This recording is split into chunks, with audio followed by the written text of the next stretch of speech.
I would say lucky you. That expensive fan. Yeah.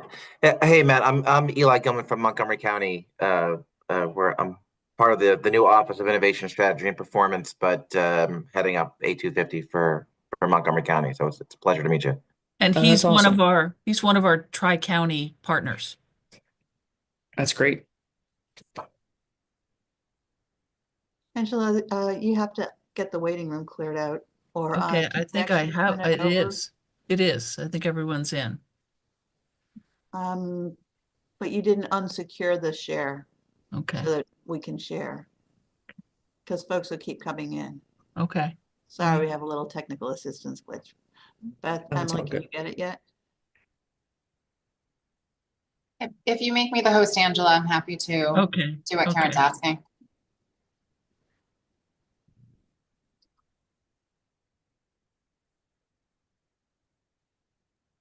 Got it? How do I make you the host? Knew you would say that. I am so sorry. Oh, Angela, what do we This is got? my week for this right here. Reclaim host. No, you don't want to reclaim. I am sorry. This is the No, last you one just for took it from me. Angela. Don't do anything, please. We are And I never do gonna have some let slides Angela. to share. So whenever the Oh, time is you right, I'm do. happy to share Yeah, those. Okay, we are good. good. You Okay. good, Beth Kay? No, I didn't touch anything. Don't touch anything, Angela. Okay. All right. We're going to have more folks zooming in, but I want to be conscious of time. So actually, Matt, how about we do some rounds and we'll do a little bit of intros. Can folks nicely, kindly unmute themselves so that we can let Matt McCarrey know who's here with us today? And as other folks zoom in, we'll just come through. So I'm Karen Simmons. I head the Chester County Community Foundation.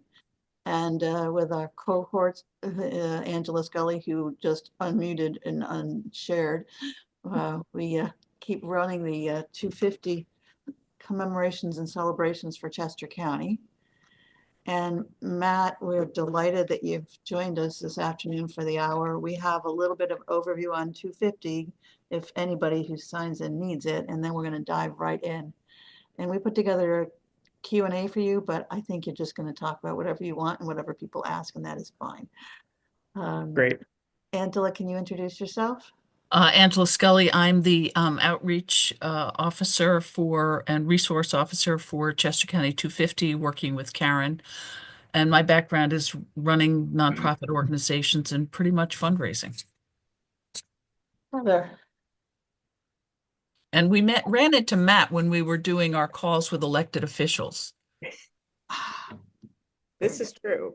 My name is Heather Reifer. I also work with Angela and Karen on CC250. And I've been working in heritage preservation and museum studies for the last 20 some years here in Chester County. And Amber Grady. Hi. Hi, I'm Amber. I'm the new program director over at Historic Sugartown in Malvern. I have a background in heritage management, and I'm excited to be here and hear what everybody has to say. I was actually just with Barry yesterday. Yeah, I guess he's your yeah. boss. Welcome, Amber. I was the previous director before Barry. Yes, I saw your Barrys. ndon't was like, oh Yes, my yes. God. So anytime you need any information about anything, I told Barry last week, please you don't sit there scratching your head. I'm Great, around. thank you. That is too funny. Small world.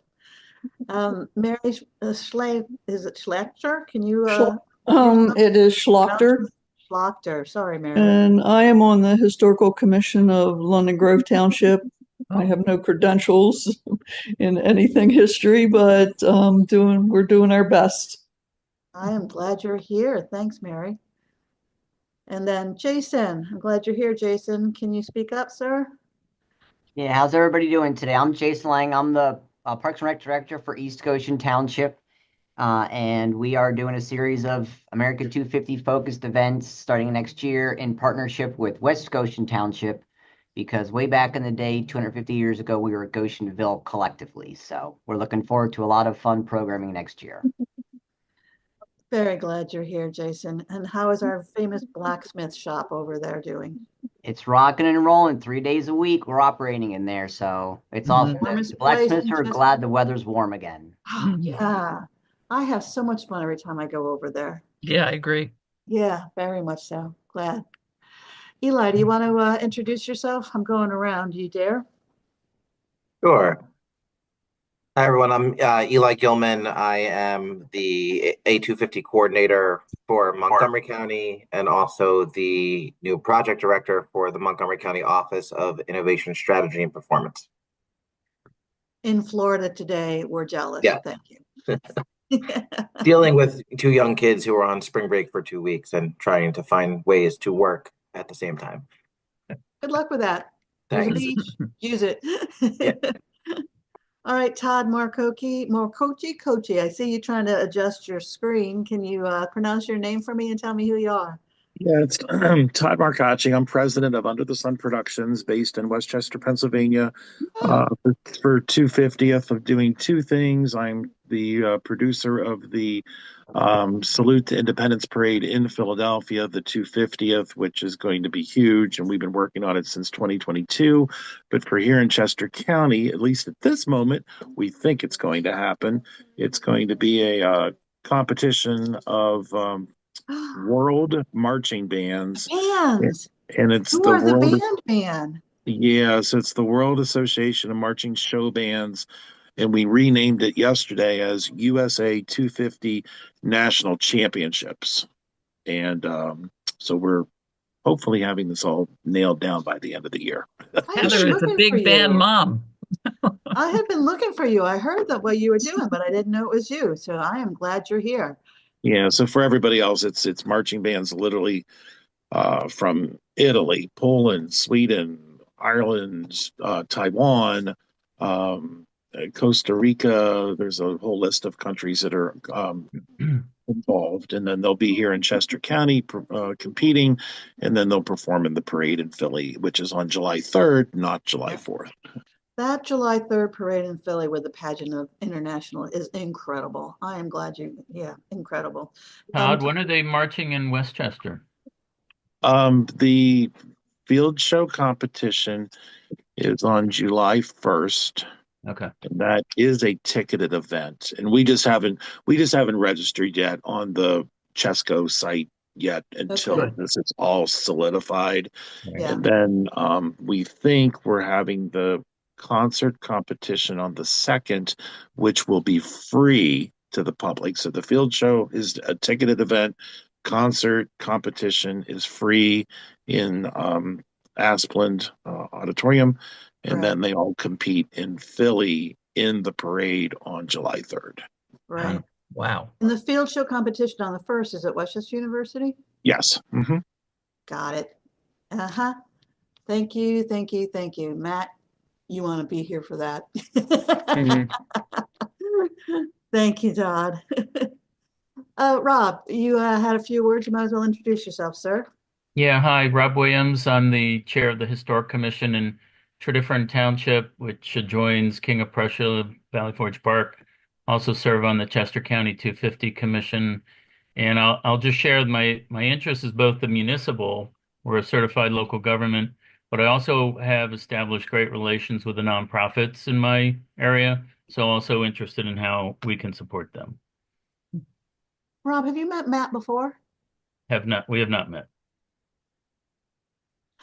There's more. Nice. Mark Clough, I see you there. Can you introduce yourself?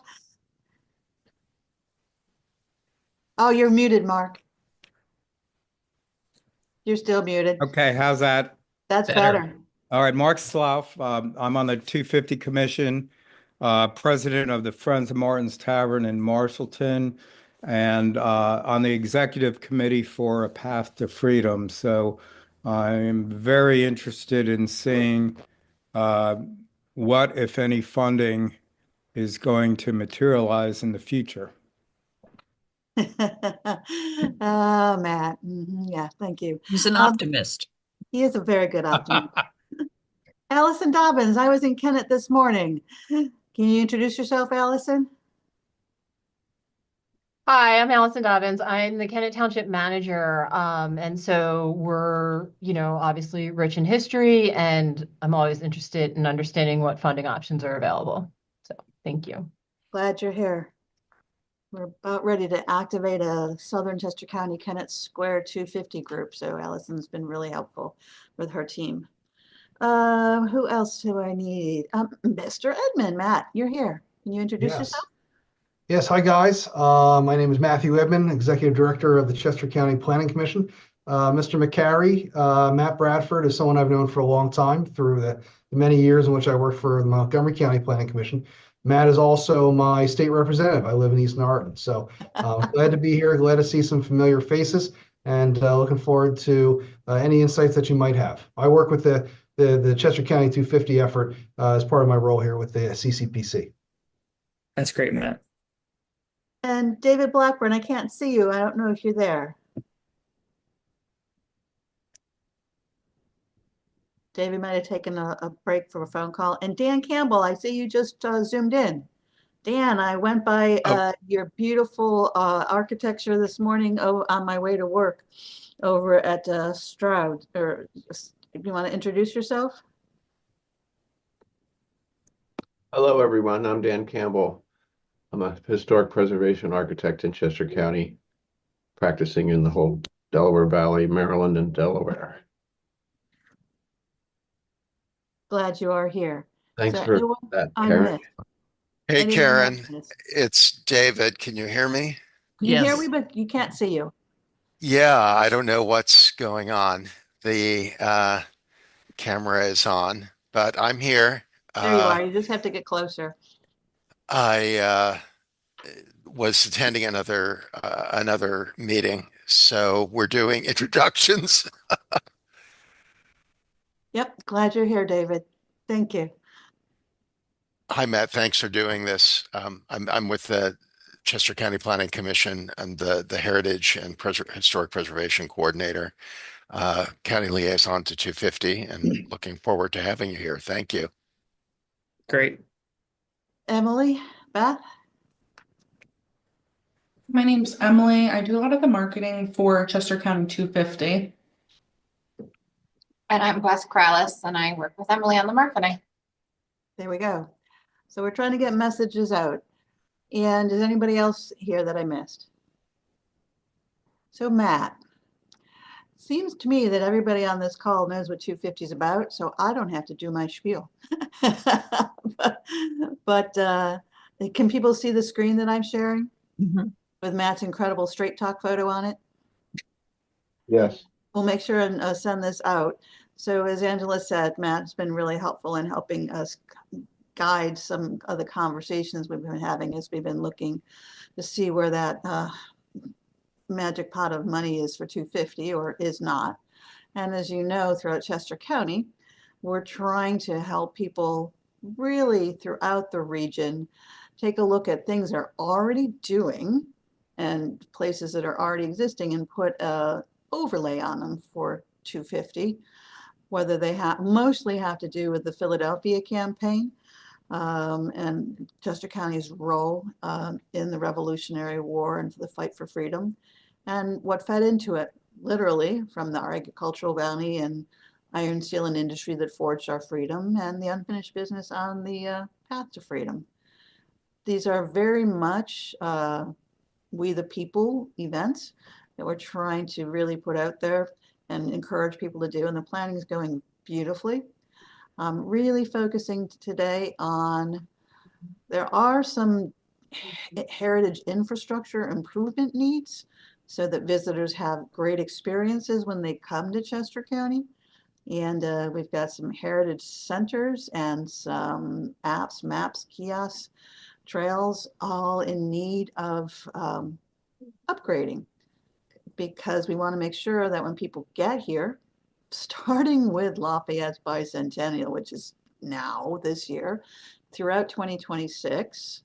But for us also, these are legacy things that are going to last for the next 25, 50 years forever, because we don't stop in 2026. We keep going on through the Brandywine battlefield and the Valley Forge March in and as visitors come, we want them to get great experiences and keep coming back for the heritage economy.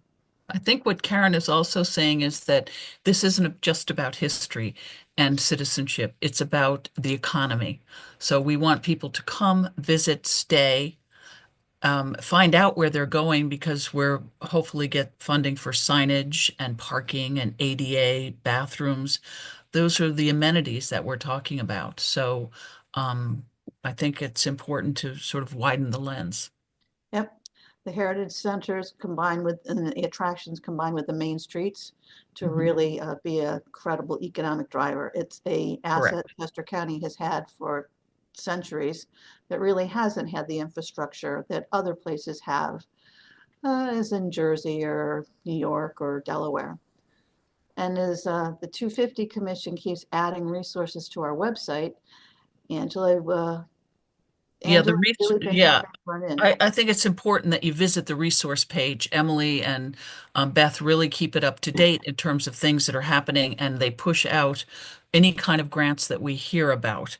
Right now, we've been focusing on like the Semi-Q is going to reopen its funding portal next week, I think. And you usually, if you're either check the website or check your email, you'll get something on that. The funding has applications have been successful where there's collaboration, right? So I always go back to the Paoli one where we collaborated with the Memorial Grove, the Battlefield, and the Borough to put an application for a heritage center there. Because it has to be either, if you read the directions, it's always a nonprofit or a municipality. So check this page, use the resources, and look around and collaborate if possible. I think, Matt, you have anything to add to those words of wisdom? Well, I want to thank you, Matt, actually, because I know you're fully responsible for this. When I saw the PA grant stuff come out this past year, I thought, oh my God, perfect timing.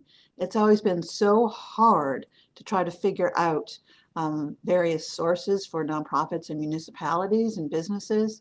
So that database is a godsend. So thank you, one, for that. And the fact is, though, a database can go so far, but you know so much more than what's behind that and how to navigate that. So we did prepare some questions for you, but basically you can talk about whatever you want. Great. I did put a little presentation together, and we can keep it pretty informal, but just wanted to at least give you a few things that we could tangibly talk about. And I can go through it, fairly quickly just to make sure that we get time for your questions, because that's honestly what's most meaningful to everybody, is making sure what they have in their particular corner gets answered. But just really appreciate the opportunity. I work for the state legislature as a staffer, and in particular, I work for the majority leader, which is Matt Bradford, who represents the center portion of Montgomery County. So certainly not far from Chester County. And then to even make it a little bit more special, I'm a Paoli resident and a proud Chester County resident. So I'm I told you, Rob. You got to meet. Really grateful to be here and get to talk. I live right next to Paoli Hospital, so certainly familiar with the area. And, so this was a really cool opportunity. And so just happy to share what I have. But if I'm going through something and, if you have a question, just interrupt and interject. Like I said, I want to make sure that this is as helpful as possible, and I'm really here to answer whatever you need. Matt, do you want us to share your presentation now? You want to do a screen share on that? Yes. Can you see it now? Let me stop sharing mine. And I can see it. There we go. Yeah, we can see. Got it. Thank you. Okay. Everybody can see? All right, good. Yep. Yeah, so this is just our beautiful state capital, and kind of the lead into it is that a lot of times when I meet with organizations like yourself or municipalities, the biggest thing is people just don't know what's out there, and that even when you get a little bit of an overview, you just kind of start to think about all the things that you could get and start to tap into, especially because so many of these programs, and a handful that I'll mention, are all annual programs. So even if let's say it might not necessarily fit into the timeline of 250. Many of these will, but it's just good for you to know going forward because there's a lot of these things that you're going to want to continue to work on even after that date passes. Let's say you do get some funding even beforehand. You're going to want to build out that program, build out that project, and a lot of these things can help piece that together over time. So I just want to make sure that I give you a little bit of an overview of what there is at the state level so you can hopefully find your piece and bring it back to your specific organization or municipality. Right. So these are a few different things that I wanted to kind of go over. A lot of it is just really understanding what's out there because that's really that big hurdle. People just kind of assume federal and state grants are this big mystery. I have to admit, some of the federal grants, even to me, is a little bit of a mystery still, but I do feel like the state grants are a lot more attainable and they're much less competitive than the federal grants. And so that's really what I'm going to be going over today. And I think the most important thing that I'll be talking about is the value and importance of legislative support. I know Karen and Angela and I talked about this for a while, and I really can't understate it enough, just the value and the importance of it from getting something submitted, for a program that you find that meets your project, but then really getting it awarded, which is what the goal of every application ultimately is anyway, and then leaving time for Q&A, which is most valuable. So taking a big step back, this is how I always think about all the state funding tools, because you think to yourself, where do you actually begin in terms of thinking where the right and most appropriate way in state monies would come to your organization? And I like to think of it in terms of all of the different secretaries that fall under the governor. That's kind of how I situate it in my own mind. And each of these, from agriculture to transportation, has their own secretary and their whole own state agency. And each of those has their own different state grant funding opportunities that they run. And so given the work that you do, and I say this to whoever it is, a municipality or a nonprofit or a business, is that you've got to think about the work you do, the people you serve, and which of these categories do you find yourself in? And that's kind of what that first question is in terms of where you're thinking about the different opportunities, because each agency operates them uniquely. They all award them differently. And so it's just kind of helpful to understand from the big picture, the different pots of money in terms of the different agencies and the different categories. The one thing that I'll send that I feel people have told me is really helpful. I put this together about 6 months ago because there wasn't one like true comprehensive document that has all of the state funding tools. So this is a document that I put together and it has every state grant that has been open within the past 2 years. So it's probably as available as a document and as up to date as anyone that I've ever been able to find. And it just gives you a sense of all of those different state agencies that I talked about. You can click into each of these categories and see all of the opportunities that are there. And you'd be surprised to know that there's at least 200 to 300 state grant opportunities. So it just shows you how there's so much that's out there. A lot of it won't be applicable to you in the work you do, but a lot of it will be. And a lot of the ones that will be are annual and they're going to keep coming back each year. So even if you apply for it and you get a small piece of it, you can apply for it again. And it's just this whole recurring thing where you can start to use some state monies to supplement some of your existing budget, because as a nonprofit like CC 250, you only have so much money to do what you want to do. And if you can't layer on state or federal money, you're kind of limited in what you can do in terms of any kind of elective project. So I'll definitely send this out just because I think, that's something that you can take back to you and your teams and review in your own time and really get a sense of like every single one that's out there, even in addition to the ones I'll talk about. So this was one of the big things that I can't stress enough in terms of what it takes to get something funded. Our office, and in particular me, I see a lot of the lists of who all applies for everything. And so I really do understand what it takes to get it from something submitted to getting it to funding and money in your door. And legislative support is so important from the state legislators. A lot of times people want to get support from a bunch of different people, from individual stakeholders and from other key groups, and that's all very important. But in terms of getting state money, your state representative and your state senator are both equally as important in getting that done. If you can get one state rep and you can get one state senator, it's almost like a multiplier of two. Getting two different legislators, again, is like a multiplier in terms of getting something funded.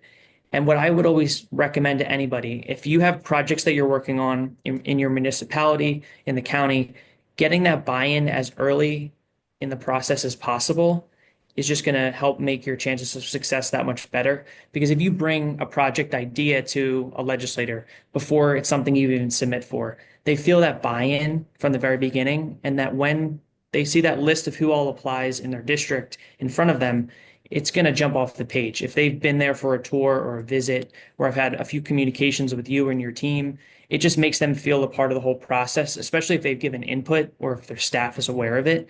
So that's really what gets a project that they might support, because on that list of who all applies for all these programs, they might support on the face of it 80% of what gets submitted. A lot of these are all really good applications, and you're competing against really good organizations like yourself. But it's like, how do you get to that level of a priority where instead of it being, you're in the 80% category, how do you get to that top 5% where you're either one, two, or three? I see a question from Rob. Go ahead.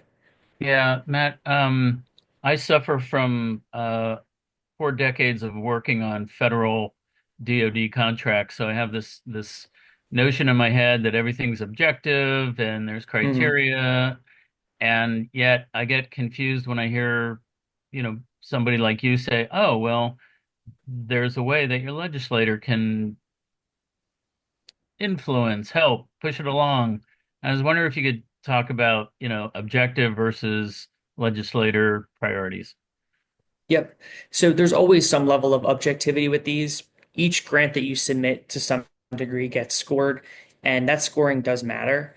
But in terms of the eligible projects, if you're in some range of a scoring and you're past some threshold, to that point, a lot of times the legislators have a lot of the final input on it. So if it's not even like a pass fail, it's a little bit of a higher threshold than that for what's like deemed eligible. But in terms of like what really moves the needle, and not even just what gets funded, but even in terms of like the magnitude of the funding. Like let's say 3 projects get funded, you could do like equal on all 3. But if there's a different level of priority, one might get significantly more than the other. So it's a little bit of a combination of both. So I'm not trying to say that it's all discretionary and then it's all subjective, because there's certainly a scoring component to most of these, but it's just from seeing what it takes, it does play a big role. Okay, thank you. Yeah, I hope that helps. And so, yeah, just that whole continuous engagement piece, like making sure from the moment you have an idea of it, the earliest you can bring it to a legislator, to the end, like even after you get awarded, making sure they're there for whatever it is, whether it's like a check presentation or, a ribbon cutting, things like that. It might sound trivial, but honestly, it does move the needle and makes a difference. And Yeah, also in Rob. terms of like most impact to their district. Yeah, Rob, I'll just say from 20 years of working in that world on the government side, and sometimes we were the ones making applications, other times we had our own programs to run. There's a little bit of subjectivity and a little bit of objectivity, right? And so you still score it, you still do it objectively, but there's always some level of sausage making where people talk and they say, well, what are the important things? And you go through and you say, well, we know between these 2 equal projects, this one is liked by such and such, and this one not so much, and that just all gets into the decision-making process. So it's a little bit of both. Okay, thank you, Matt. Yeah, and if you think about it too, like adding on to Matt's point there, it's like another credibility check. Like if you can get an elected official to sign off and put their weight behind a project, they're not going to put their weight behind a bad project and use taxpayer monies on a bad direction for an initiative. So it's a credibility check. You can almost think of it as just another way to score something. It's like the legislator's score. Thank you. Sure. And now I just wanted to kind of run through some of the most common ones. A lot of these would be eligible for any of the 250 projects, and all the ones that I'm going to talk about are going to be recurring ones. So those annual programs. I won't get into each just because I don't want to take too much of your time with this, but I at least wanted to give you an overview of some of the most common ones that I've seen for projects like I'm sure you're trying to work on. So the first category is kind of in like the recreation and outdoor space, which is a lot of some of the celebrations for the upcoming 250 anniversary. The first two are particularly good because you can almost fund anything that it sounds like in the name. So that first one, anything greenways, trails and recreation, anything outdoor, anything with the recreational space would be eligible under these categories. And you can get a significant amount of money from the state. So for that first one, it's pretty broad in terms of what is eligible. So even if initially you're saying to yourself, yeah, I don't know if my project necessarily would fit, this might be able to help even a portion of your project. Even if it's not the main part, there might be supplemental aspects of what you're trying to do that might have some component here that you could help. You can get up to $250,000 from the state, and there's a pretty low match relative to other state programs. So there's only a 15% match for this first one, which is actually pretty good.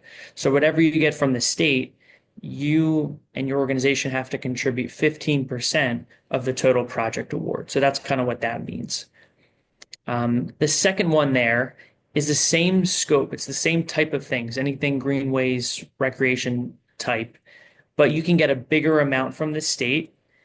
The only caveat is that you have to put up more yourself. So in this case, you could get $1 to $2 million, but it's a 50% match. So whatever you get from the state, if you get $1 million, you yourself or your organization or a private donor, whomever, would have to also put up that equal part. So it's 50-50 for your total project. So this is for those more mature organizations, or if I was thinking of maybe a true county-wide initiative, something a little bit bigger than maybe a smaller municipality, just because of that significant match hurdle. The third one on this list is probably the best state program that's out there for a number of reasons. I mention it, even though it probably won't fit into the 250 timeline to try to get something done by summer of 26.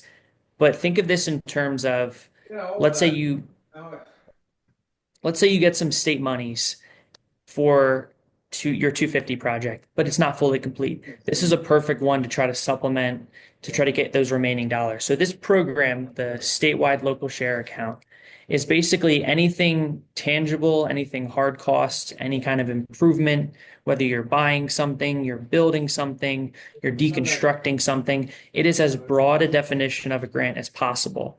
And what's especially great about this one is there's a 0% match. So whatever you get from the state, your local org doesn't need to put up a penny from the project, and you can apply for at minimum 25K. So, I mean, that's a pretty, good number because it's not too small, but it's also enough to do a meaningful project. And then at most, you can actually apply for $1 million.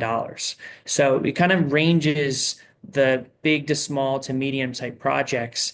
And so this is something that I just wanted to make sure I put out there, even though it might not necessarily fit into the timeline of 250, just because of the value of it. And I'm sure this is going to be something that you guys can tap into in the future. And Matt, I'm going to posit that it does fit in the timeline of 250, especially in Chester County, because it's not an end, it's a beginning. Mm-hmm. And so there's a lot of the things that we're starting that we can keep building and improving during 2026 for 7, 8, 9.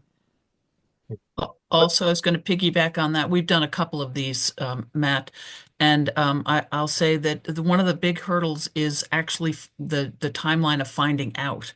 I guess last year was an election year, so we didn't find out until like November, late November, when we had received the grant. So is that a little more on track this year? The local share ones? We Yeah, it's couldn't definitely more on apply track. because the deadline to tell us whether we had gotten the grant was after we had, Correct. it was flipped. We didn't know what we got, so we couldn't apply. Right. Yeah, last year was a little bit messed up. Everything did get was. pushed out, but basically it's expected to award last year's round this year in September, and then it opens up for applications September, October, and November. So you'll know, Okay. well, you'll have that information before you apply again, because a lot of people had that issue where they were like, should I put in for it again? Do I know I got it or didn't get it?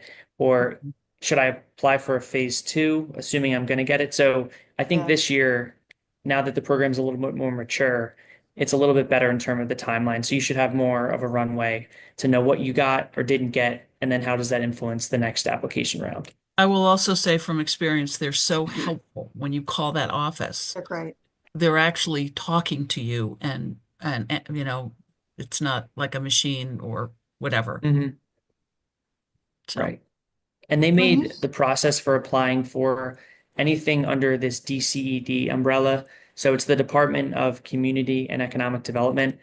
They actually made a single application for everything, right. and you have to fill in some supplemental information depending on each specific one. But they've made the process for applying for that and a lot of other state programs a lot easier. So if you've already done one state program, a lot of the information should be pre-filled, and at least it shouldn't be unfamiliar.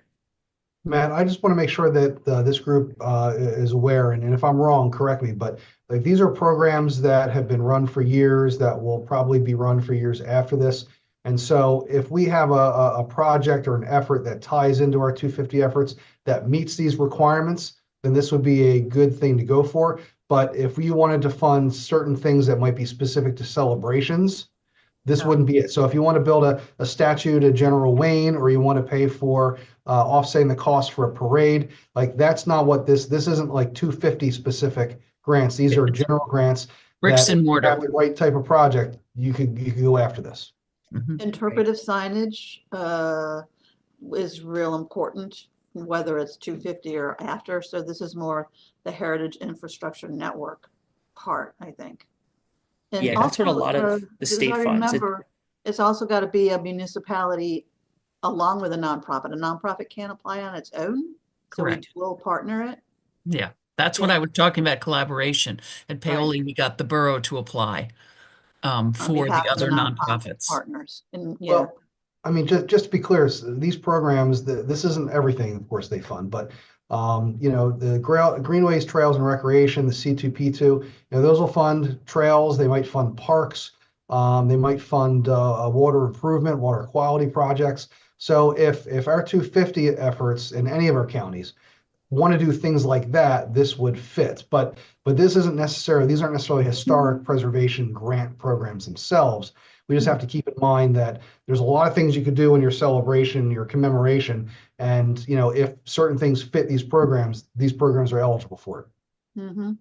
Yeah, that's right. A lot of what the state funds to that point is this is just a broader thing. They fund a lot of the hard costs, so like the more tangible versus the intangible soft costs like salary, rent, utilities. It typically shies away from that because of that a lot of times is recurring costs, and the state wouldn't want to set a nonprofit or a municipality up for failure where you get one-time money for, multi-year costs, and then all of a sudden you have a hole in the next year and someone needs to get laid off. So that's just a general point in terms of what the state typically funds. And so I think it's a good point. So thank you for that. And then moving along, these are a handful of others that I thought was worth mentioning. I don't have to get into each of them, but one that I thought was particularly interesting, given its ability with some of the operational soft cost dollars that would be important to 250. It's called the Neighborhood Assistance Program. And to not get too complicated and too in the weeds on it, because it can be complex given that it's a tax credit initiative, basically the only eligible applicant is a nonprofit. So I know we have at least 2 municipalities on here. So not in the municipal realm. This is purely nonprofit. So CC 250 would be eligible.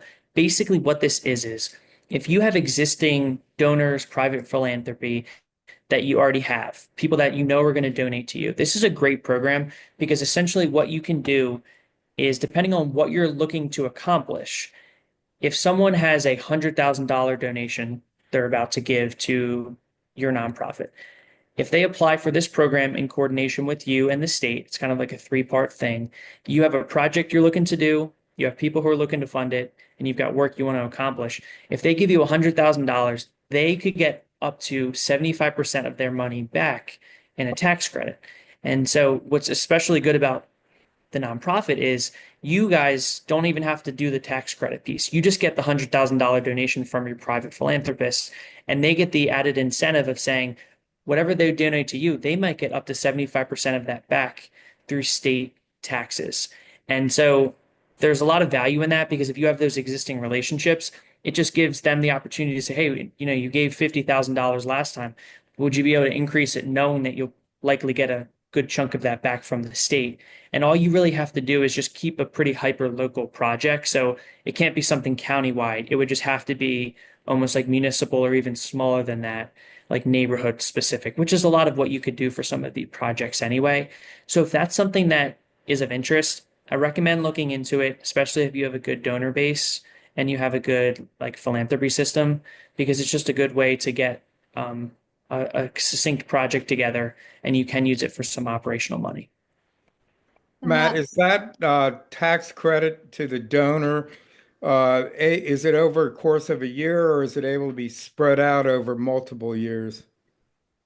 I do think it's 1 year. So they would have to write some like pre-commitment letter, basically saying like if this project was awarded, I would be able to donate $25,000 to this project. And I do think it's in terms of 1 year. I don't think it's over multiple years. And so that might be a challenge, as I know some donors probably spread things out over a course of a few fiscal years. And how much is there? And I know there's a component that they have to owe tax or pay tax in Pennsylvania.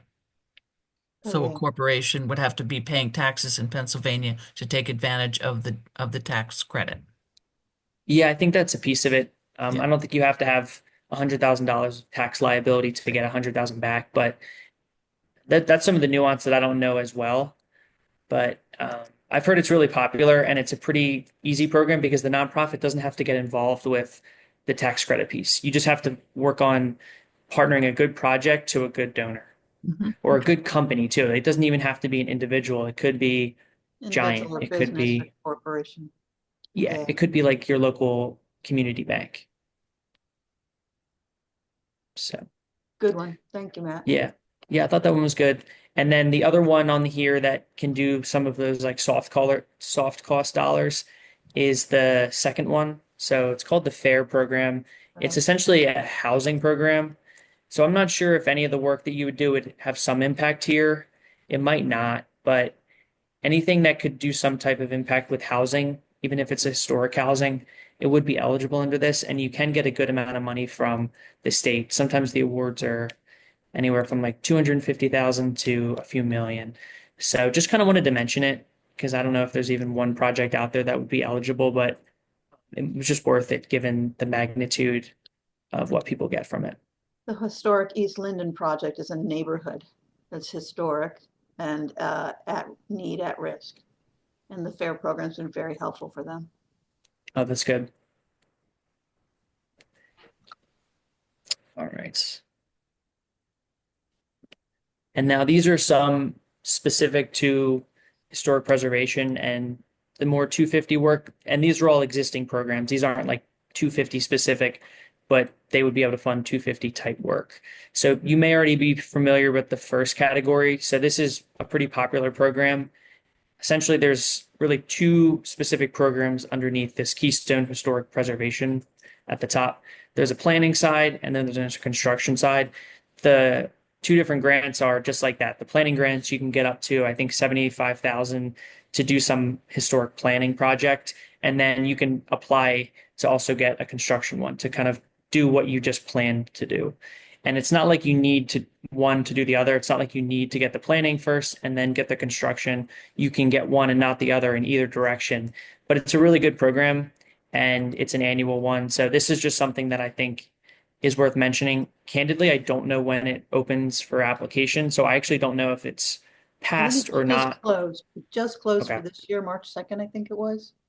March 1st, 3rd. And it has to be a historic property. It can't be like new construction of a new heritage center.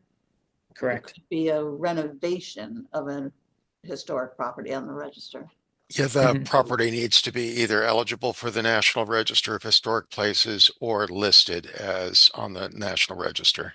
Yeah. Right. And the deadline is the first business day of March every year, so it's a scramble at the end of February for all of us. Got it, Dan. You guys all know this one. Seems like I don't need to go over this one. You guys are well accustomed to it. The second one on here I think is pretty interesting. It's another tax credit program.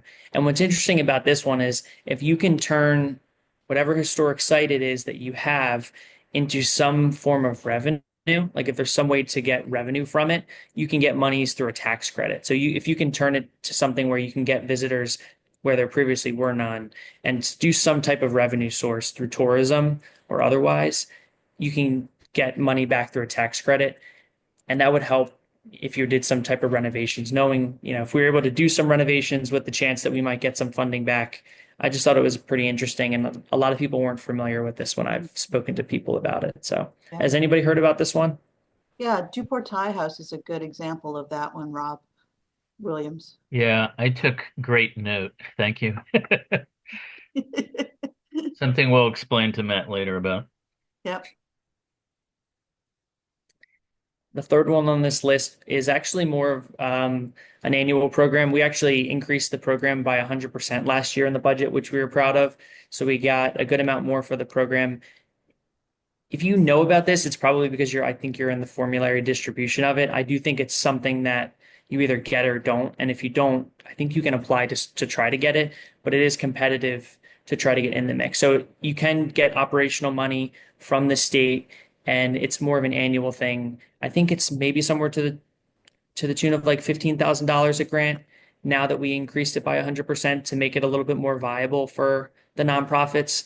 But we were happy about that one, and we're hoping to add on that again in this year's budget. So You just have to something be to an think about. official historical society, official county historical society for that. So that is the part that it's a great one spread throughout the Commonwealth, but it's for official historical societies. It's places like the Mill or Historic Sugartown could get the cultural and historical support grants. It was for nonprofits. So I think the county historical societies had a separate category they could apply to, is the way that's set up.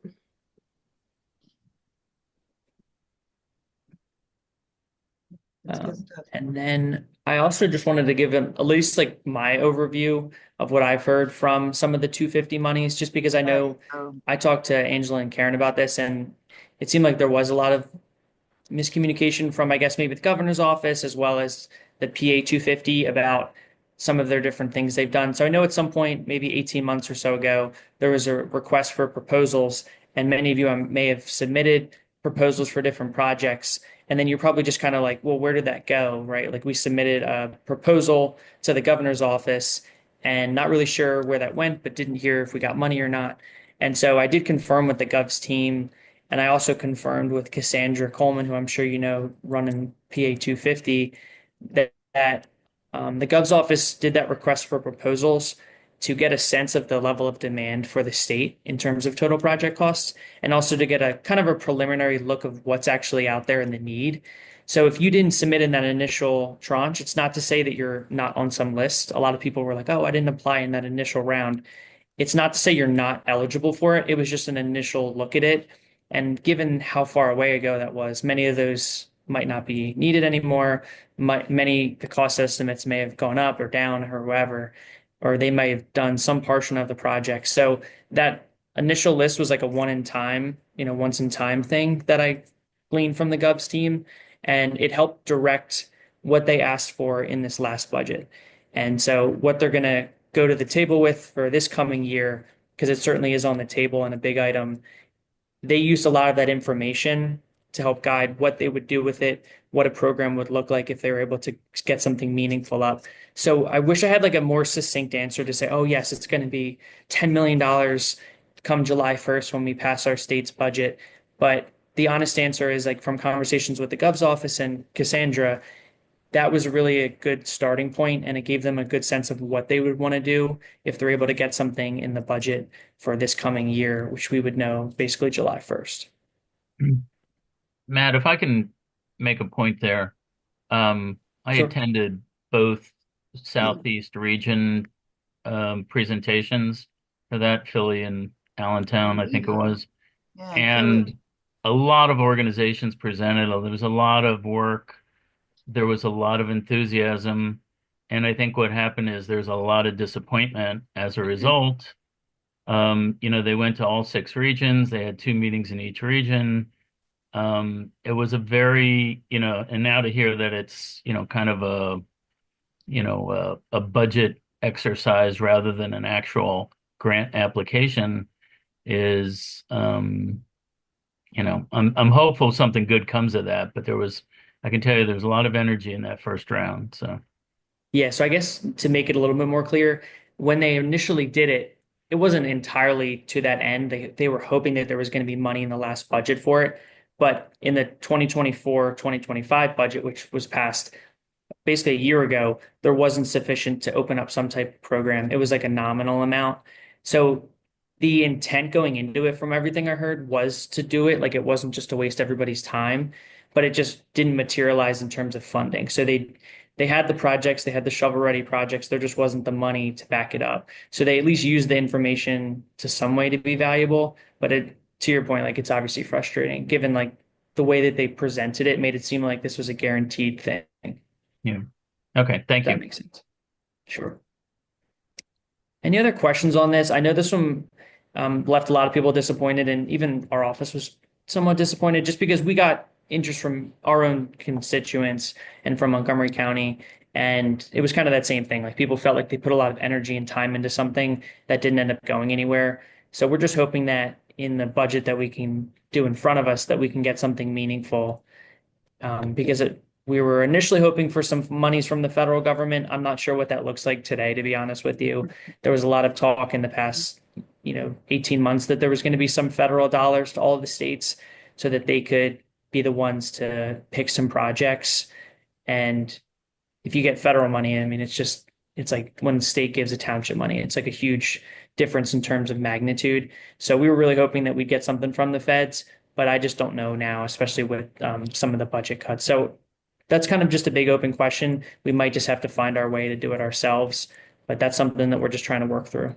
I'm just going to also note that this ties back to something you said earlier, which is to keep in touch with your elected representatives, because all of these things, when you submit, it's very important to have them know that you're submitting, and obviously the letter of support, but to have it in front of them, top of mind. Right. Matt, it's interesting because for us in Chester County with the 250, what it did is we had a big proposal for the whole county, about almost $9 million. And it gave a lot of excitement to people to think, oh my gosh, look at all the things that we want to do over the next 10 years that have to do with the heritage economy and the infrastructure. Right. Wow, if we could do this. And so it was that incredible feeling of this actually might be possible to do by 2026. And then as the reality has struck in, it's like, okay, no. Plan 2, divide it all up into little puzzle pieces and go back and do it local so that each municipality and each prospective heritage center with their app, map, and kiosk, we've got to do it very, very local. And there's no magic money for 250. Let's go back to what the enduring resources have always been, your prior pages. There's always been state DCED monies for different things. And this is going to last more than 250. So for us, it was it was a great way to take our plans and turn them into a fundraising case statement. And we had hopes probably for 6 to 9 months that, oh my God, this could work with a delegation approach. And now we're like, guess what? We're just going to have to do the jigsaw puzzle and piece it all out into the already existing resources, chipping it away. So, yes. Registering disappointment. Yeah, I think a lot of it is just like expectation settings. Like, it seems like they just set people's expectations that this was going to happen, and it obviously didn't. Yeah. And so obviously it wasn't intentional, but you do get a lot of people planning that way, especially a nonprofit that is limited in its funding anyway.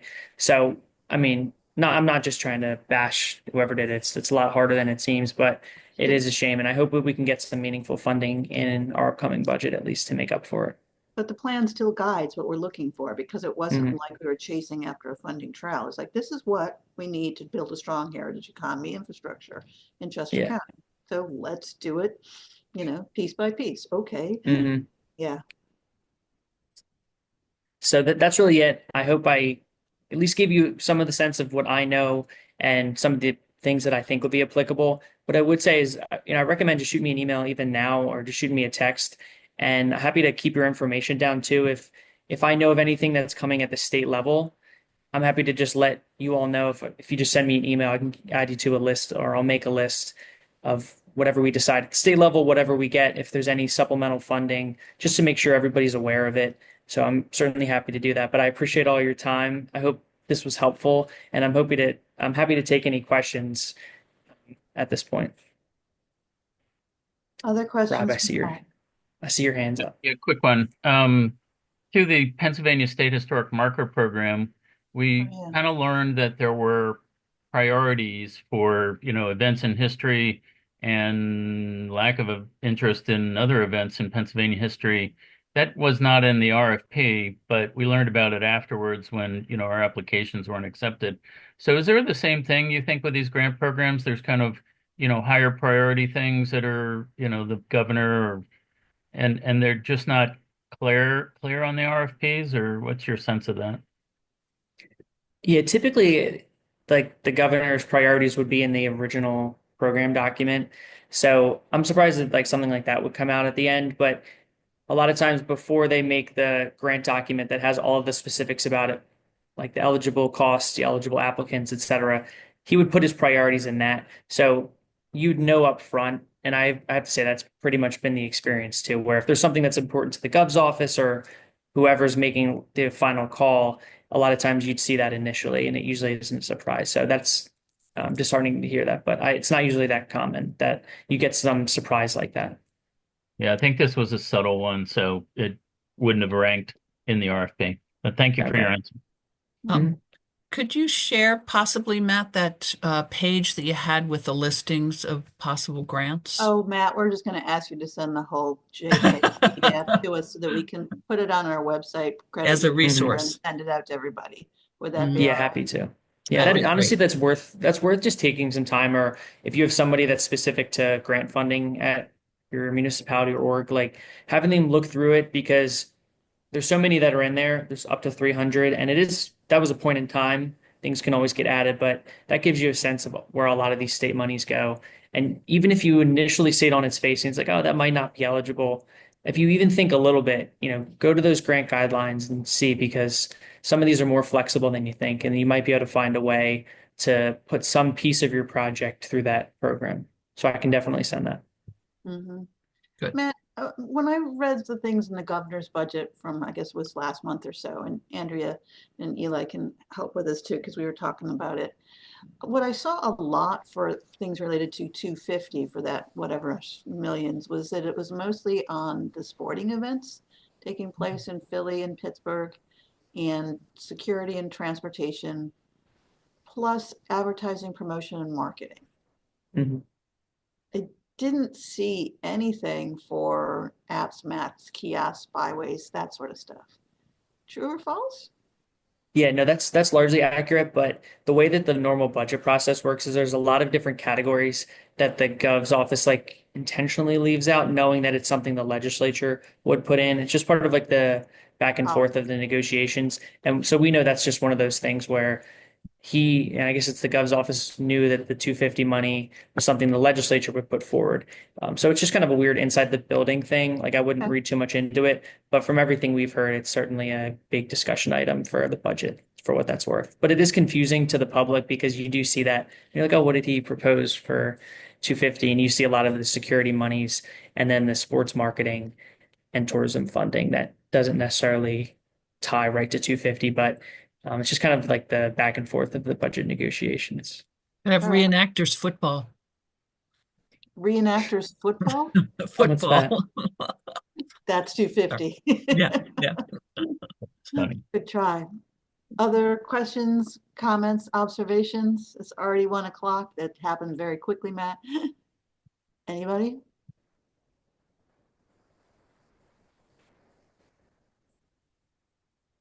Matt, you've done it. It's exactly an hour. Congratulations. All right. Thanks. And thank you so much. Yeah, honestly, I hope I talked about what you cared about. And if not, that's my cell. So you can always shoot me a text or give me a call, and I'll get back to you and hopefully get you an answer to something. Thanks for providing your cell number. We will see you around Paoli, huh? Yeah. Yep. Yeah. Now I know where you live. Yeah. Exactly. The hospital. Very good. If anybody wants to stay on for extra questions individually, we're here. Otherwise, go out, enjoy this incredible sunshine. Don't blow away. And 250 will be here next year. Onward. Thank you for Thank everything you. you're doing. Thanks, Matt. Thanks for having me. Thank you.